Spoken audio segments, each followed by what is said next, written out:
स्वागत है शिका एजुकेशन पर।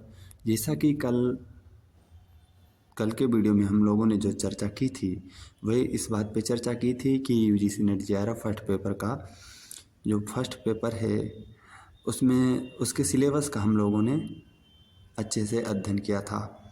आज हम लोग जो बात करने वाले हैं वो UGC net JRF paper 1 unit 1 है, जिसमें शिक्षण विधियां हैं या फिर शिक्षण अभिक्षमता कह सकते हैं या फिर टीचिंग एप्टीट्यूड कह सकते हैं।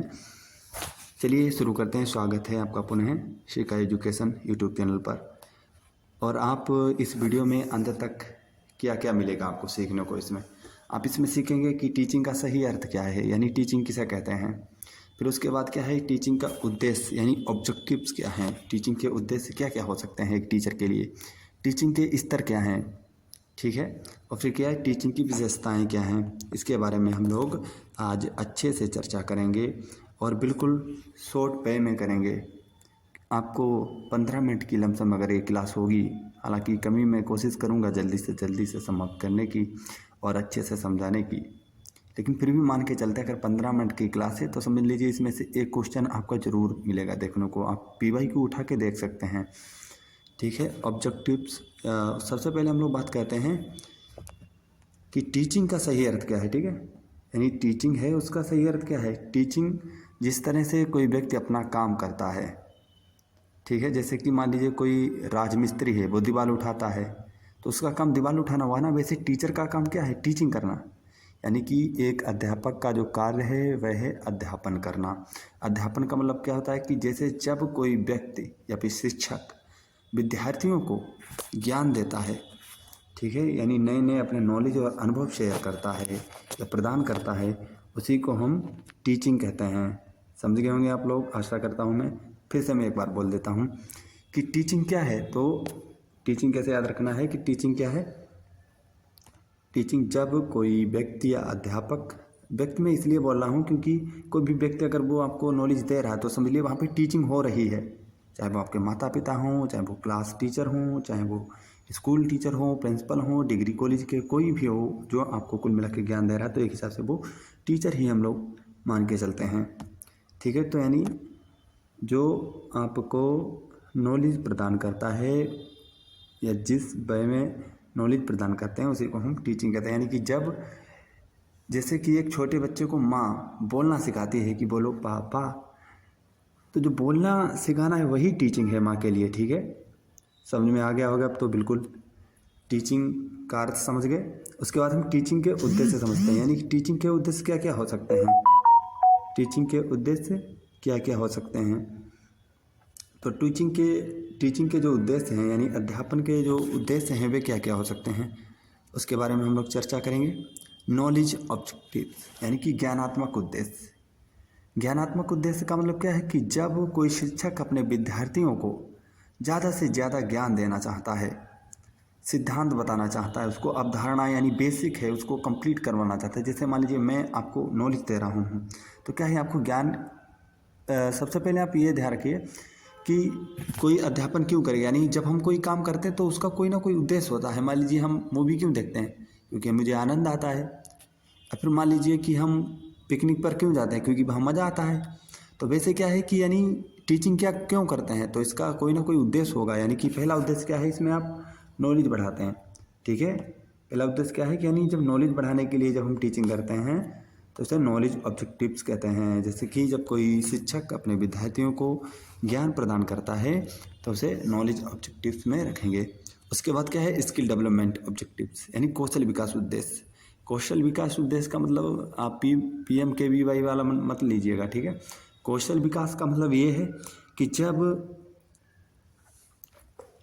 कोई आपको प्रैक्टिकल ज्ञान देना चाहता है, जैसे कि मान लीजिए कि हार्डवेयर का जो नॉलेज है वो कैसे हार्डवेयर उसे आप संभालेंगे, या फिर एकदम प्रैक्टिकली नॉलेज का मतलब क्या है कि जैसे एग्जांपल एक्सेल में डाटा एनालिसिस सिखाना, यानी कि आपको पाइवट टेबल सिखाई जाए कि आप कैसे बना सकते हैं, या फिर किसी को डाटा एंट्री का कार्य वो कैसे कर सकते हैं। यानी आपको प्रैक्टिकली सिखाया जाए कि जैसे कि मान लीजिए आपको साधारण भाषा में अगर हम लोग समझें, गाँव की भाषा में, तो ऐसे समझ सकते हैं कि जैसे कि हमारे घर में भैंस बांधी जाती है, ठीक है। मान के चलते हैं, बिल्कुल सरल भाषा में समझेंगे, क्योंकि हम लोगों का कोई स्टैंडर्ड नहीं है, हम तो लोग साथी हैं, तो अपने मित्र लोग तो मित्र जैसा पढ़ेंगे।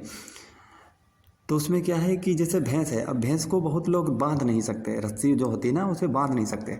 तो एक हिसाब से जैसे प्रैक्टिकल करके पिताजी बताते हैं कि भाई देख इधर से फंदा पड़ेगा और इधर के लिए डालेंगे, तो ऐसी भैंस है जो खुलेगी नहीं अपने आप से, ठीक है। तो समझ गए होंगे कि यानी प्रैक्टिकल नॉलेज क्या, फिर एटीट्यूड वैल्यूज ऑब्जेक्टिव्स यानी दृष्टिकोण व मूल्य निर्माण, यानी कि दृष्टिकोण व मूल्य निर्माण। देखिए इसमें से पीछे थोड़ा स्लाइड में थोड़ा गड़बड़ हो गया है, लेकिन मैं आपको ऐसे समझाने का प्रयास करता हूँ, ठीक है। यानी कि दृष्टिकोण मूल्य निर्माण का मतलब ये होता है कि आप क्या ऑब्जेक्टिव्स हैं, जैसे कि हम अपना बिहेवियर सुधारना चाह रहे हैं, तो एक तो मेरा उद्देश्य है ना कि शिक्षक क्यों चाह रहा है कि आपका बिहेवियर समझे, ताकि उसका भी नाम हो, यानी कि टीचर इसलिए आपको समझा रहा है, बिहेवियर चेंज करवा रहा है, सर्वांगीण विकास करवा रहा है, वो आपको वो सोच रहा है कि आपको आगे तक ले जाए, ठीक है। समझ गए होंगे। यानी जो ऑब्जेक्टिव्स है यानी नॉलेज है, नॉलेज का मतलब नॉलेज बढ़ाने के लिए जो वो है, नॉलेज के बढ़ाने के उद्देश्य से जो टीचिंग करते हैं टीचर, उसको हम नॉलेज ऑब्जेक्टिव्स टीचिंग कहते हैं, ठीक है। यानी जो ऑब्जेक्टिव्स ऑफ टीचिंग है उसके एक भाग हैं ये 3, ठीक है, और बाकी हालांकि बहुत भाग हैं, लेकिन ये 3 महत्वपूर्ण हैं, इसी के अंदर सब समाहित हो सकते हैं। अब इसके बाद में हम लोग बात करते हैं लेवल ऑफ टीचिंग, यानी जो अध्यापन के स्तर हैं, यानी किस किस स्तर में टीचर किस किस तरह से बच्चे को पढ़ा सकता है, उसके बारे में है। तो सबसे पहले क्या है, मेमोरी लेवल, यानी जब बच्चा छोटा होता है, जैसे क्लास मान के चलते हैं, क्लास हम नर्सरी से लेकर क्लास 8 तक, 8 हालांकि थोड़ा ऊपर हो जाता है, 6 तक मान के चलते हैं मेमोरी लेवल, यानी कि जो 6 तक होता है, कि इसमें बच्चे को क्या करता है, सब सिर्फ बच्चा याद करवाता है, और इसमें जो टीचर की भूमिका होती है, टीचर सेंटर में होता है, ठीक है, बच्चा सेंटर में नहीं होता है। सेंटर का मतलब क्या है कि जो टीचर बोलेगा वही बच्चा सीखेगा शुरुआत में, क्योंकि उसके अंदर जो है अंडरस्टैंडिंग और रिफ्लेक्टिव माइंड नहीं होता है, यानी वो ना तो इतना अपने आप से अच्छा समझ सकता है और ना वो चिंतन उस विषय पर कर सकता है। तो मेमोरी लेवल का मतलब है जैसे कि 2 × 2 2 × 4, कभी बच्चा ये कहता है कि 2 × 2 = 4 क्यों आ गया, यानी उसको याद करने, बस रोट लर्निंग भी कहते हैं इसको, ठीक है, MLT भी कहते हैं इसे, मेमोरी लेवल। ये किसने दिया है, हेरवर्ट ने। इसमें क्या करता है, बच्चा सिर्फ याद ही करता है। एग्जाम्पल के तौर पर जैसे कविता की पंक्तियाँ रटना, जैसे बोल दे नहीं, टिंकल टिंकल लिटिल स्टार, ये जोनी जोनी यस पापा, देखा है बच्चे रटते हैं ना, वो क्या है, स्मृति लेवल है, यानी याद करने की क्षमता उन्हें याद करवाता है टीचर क्या करवाता है, उन्हें याद करवाता है। उसके बाद क्या है, अंडरस्टैंडिंग लेवल। इसमें क्या है कि आपको तो एक लेवल बढ़ गया, यानी कि आपको याद है चीज़ें, जैसे मान लीजिए आपको कोई गणित का फार्मूला याद है, लेकिन आपको ये नहीं समझ आ रहा है कि इसे रखेंगे कैसे। इसमें क्या होता है कि इसमें भी टीचर सेंटर में ही होता है, यानी टीचर आपको बताएगा कि ऐसे रखना है, तो आप कुल मिला के, लेकिन ये होता है कि इसमें आप समझदार हो जाते हैं, बच्चा जो है वह समझदार हो जाता है कि किस तरह से क्या करना है और क्या नहीं करना है। इतना मतलब इतना समझदार नहीं है, मतलब जो है कि एक चिंतन से नीचे है और रट्टू तोता से ऊपर है, यानी बीच का जो बच्चा है ये। हालांकि हम कह सकते हैं कि जो 12वीं तक या फिर हाई स्कूल तक जो बच्चे का लेवल होता है वो समझ स्तर, हल्का अंडरस्टैंडिंग हो जाता है, किस तरह से वो समझे। रिफ्लेक्टिव लेवल ये सबसे अच्छा है, और इसमें से मुझे लग रहा है कि ऐसा कोई शिफ्ट होगा जिसमें एग्जाम में क्वेश्चन नहीं पूछता होगा। चिंतन स्तर में क्या है कि बच्चा इसमें चिंतन और परिपक्व हो जाता है, बच्चा एकदम, यानी इसमें निगेटिव और पॉजिटिव दोनों एग्जाम्पल टीचर देता है, और टीचर इसमें ना टीचर सेंटर्ड होता है ना विद्यार्थी सेंटर में होता है।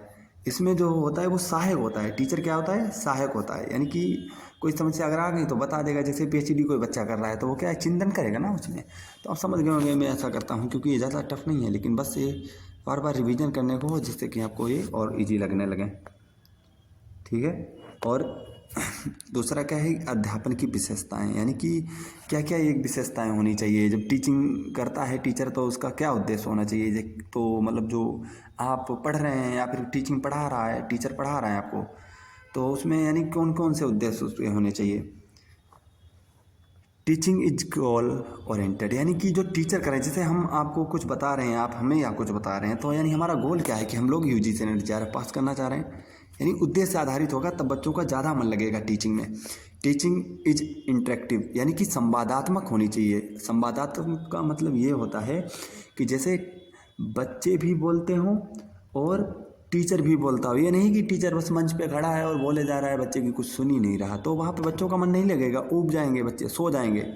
जैसे हाल में कोई संवाद कर रहा है, तो यानी कि अगर बच्चों से भी क्वेश्चन पूछ रहा है कि ऐसे अगर कोई टीचर पूछता है कि बताइए कि शाहजहाँपुर में कितने लोग मतलब बड़े बड़े व्यक्ति हैं, बड़े मच्योर लोग हैं, या फिर कितने प्रसिद्ध लोग हैं, कौन कौन किस किस ने स्वतंत्रता संग्राम में भाग लिया था, या फिर ऐसे बताते रहे कि इन्होंने इसमें भाग लिया था, उन्होंने काकोरी कांड में मतलब किया था, भाग लिया था, तो क्या है बच्चे बोर हो जाएंगे। लेकिन अगर वही पूछता है कि राम प्रसाद बिस्मिल के बारे में अगर वो पूछने लगता है तो बच्चे भी एक्टिव हो जाएंगे, सोचेंगे कि यार ये सर पूछ रहे हैं ना, तो अच्छे से मैं सुनूं।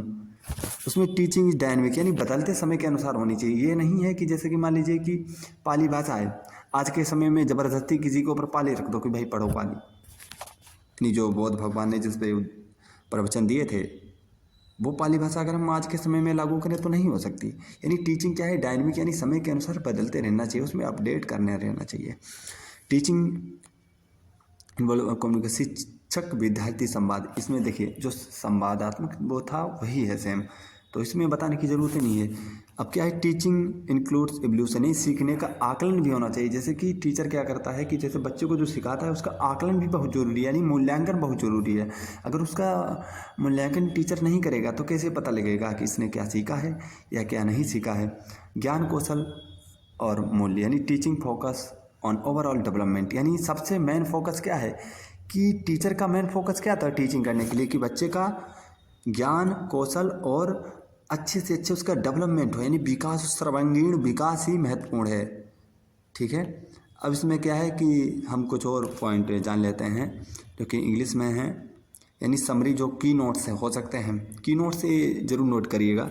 Teaching is not only telling but facilitating learning, यानी इसका मतलब ये है कि शिक्षण केवल बताना नहीं है बल्कि सीखने में सहायता करना मुख्य बिंदु है। शिक्षण का उद्देश्य ज्ञान और कौशल और मूल्यांकन, यानी कि उसमें ज्ञान होना चाहिए, ज्ञान जब वो प्राप्त हो जाएगा, कौशल का मतलब फिर वो सीख जाएगा। जैसे मान लीजिए आपको कोई बता रहा है कि कार ऐसे चलेगी, ये ज्ञान हो गया, लेकिन आपको कोई सीट पर बैठा के बोले कि चलाओ इसे, वो कौशल हो गया। फिर मूल्यांकन क्या है कि बोलेगा कि हाँ आप चला लेते हैं, मतलब जैसे डीएल बनती ना उसमें वो चलवाते हैं, तो वैसे ही आपको यानी कोई दूर से देख रहा है, हाँ अब आप पास हो गए। ठीक है, और इसमें क्या स्मृति यानी मेमोरी लेवल, और फिर अंडरस्टैंडिंग लेवल और रिफ्लेक्टिव लेवल। अच्छा शिक्षण किसे कहता है, जिसमें सक्रिय छात्र केंद्रित हों, यानी कि टीचर केंद्रित नहीं, छात्र केंद्रित हों, यानी छात्र को जब हम केंद्रित में रखते हैं तो वो लक्ष्य उन्मुख होता है। जैसे मान लीजिए टीचर अगर केंद्रित होगा तो वो अपने हिसाब से पढ़ाएगा, लेकिन छात्र अगर केंद्रित है, जो छात्रों को चाहिए वो कंटेंट प्रोवाइड करेगा उन्हें, तो जिससे क्या है कि शिक्षण और अच्छा होगा। प्रभावी शिक्षण के लिए आवश्यक क्या है, सही शिक्षक होना चाहिए। ये नहीं कि नशेड़ी शिक्षक है वो गड़बड़ कर दिया वहाँ जाके क्लासरूम में।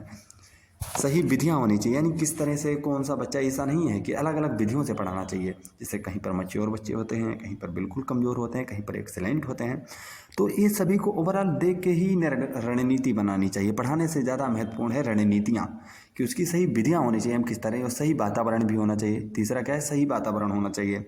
प्रभावी शिक्षण का मतलब होता है कि हम इफेक्टिव टीचिंग कैसे, एकदम मस्त ज़बरदस्त कैसे टीचिंग कर सकते हैं, तो एक सही वातावरण भी होना चाहिए। सही वातावरण का मतलब क्या होता है कि एक शांत जगह हो, जैसे स्कूल कहीं चल रहा है या कॉलेज चल रहा है तो शांत जगह होनी चाहिए। ये नहीं है कि रोड के पास में है, रोड वाले पों पों पों हॉर्न बजाए जा रहे हैं, समझ ही नहीं आ रहा, बच्चे डिस्टर्बेंस हो रहा है या डीजे बज रहा है, तो ऐसा नहीं होना चाहिए। तो आज मैं ऐसा करता हूँ आप समझ गए होंगे। अगर आपको कोई दिक्कत हो तो आप कमेंट कर सकते हैं, अगर मुझसे कोई त्रुटि हुई हो तो मुझे उससे ज़रूर अवगत कराएं, ताकि मैं नेक्स्ट वीडियो में उसमें सुधार ला सकूं। और मैं आपको आशा करता हूं कि आपके लिए वीडियो लाभदायक रहा होगा, और आपके लिए ये वीडियो कितनी लाभदायक रही है वो मुझे ज़रूर बताइएगा। नमस्कार।